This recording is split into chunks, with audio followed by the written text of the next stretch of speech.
Hi, I'm Karen Stever, GGS Pro Technical Specialist with Griffin. In this brief webinar today, I want to introduce you to our most common winter weeds, and I'll provide a list of pre-emergent herbicides that can be used for their prevention at the end. I'm going to run through this tour of weeds very quickly. In fact, you can make it into a self-guided tour. You can pause the video whenever you want to have a better look at the photos.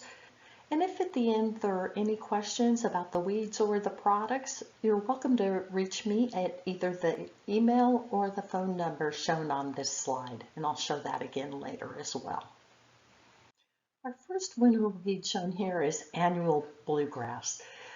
This is as of May 1st, is probably finishing up seeding in a lot of areas. However, the seeds that were dropped this season may still be germinating. Otherwise, they will lay dormant and germinate next fall. So that is a true winter weed. Also a true winter weed is chickweed, shown here. And henbit, shown here. Henbit's a type of lamium. It has a pretty distinctive leaf whorl shown in these pictures that can really help with identification. But our next weeds are not necessarily strictly adhering to the winter season. They are becoming year-round weeds. And hairy bittercress is one of these that's a nuisance year-round. It can bloom in as little as a few days and produce seeds under the right conditions. Its seed pods fracture. These long seed pods shown here next to the sidewalk, those seed pods fracture and throw the seeds up to 20 feet away from the weeds. So it's a formidable foe, and being year-round makes it much more so. Wood sorrel, one type of Oxalis, is also a year-round weed in many areas of the country. Horseweed, or mare's tail, is another weed that has extended its season and is becoming year-round in many areas. It's shown here at the top right in the young plant where it's just breaking out of the rosette.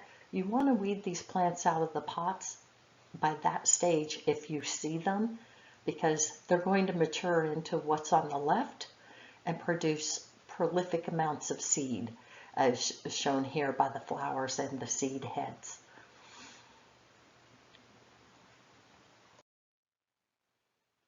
Groundsel is another weed that is essentially a year-round weed in many areas. It also starts out at the basal rosette, shown here, and produces prolific seed that drifts quite a distance on the wind. In this slide, we have our most common winter weeds tabulated against pre-emergent herbicides that might be used for their control. Now, there are a lot of pre-emergent herbicides out there, but all of these listed have labels that allow them to be used over the top of at least some container crops. Many of them have very broad labels for a lot of different crops. They can be used also in some cases in field-grown ornamentals, as well as some landscape areas. However, none of these on this list are allowed for greenhouse use. Some of them will be allowed to apply to plants in the outdoors, which will then be covered a few weeks later. When you're applying one of these pre-emergent herbicides for winter weeds, the best time to apply is late summer into the fall, and then again in early spring. That will provide the best control and help you break the life cycle of these weeds. When you're using pesticides of any kind, but particularly herbicides, it's critical to read and follow the entire pesticide label. Herbicides are plant killers, and we want to use them over the top of our plants. The details matter. Also, labels change periodically, and there's no notice of when a label changes, so you should always check the label when you get a new product in or a resupply on a product. The labels have critical information like the crops that they can be used over, the crops that are tolerant to them, both the crops that are sensitive and the weeds that are sensitive. So the efficacy against the weeds, they have specific directions and warnings for different use sites. All of these are designed to protect you and your crops from any damage.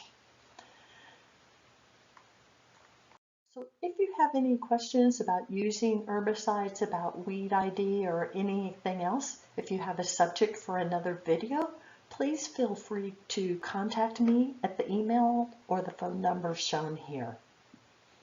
Thanks for listening.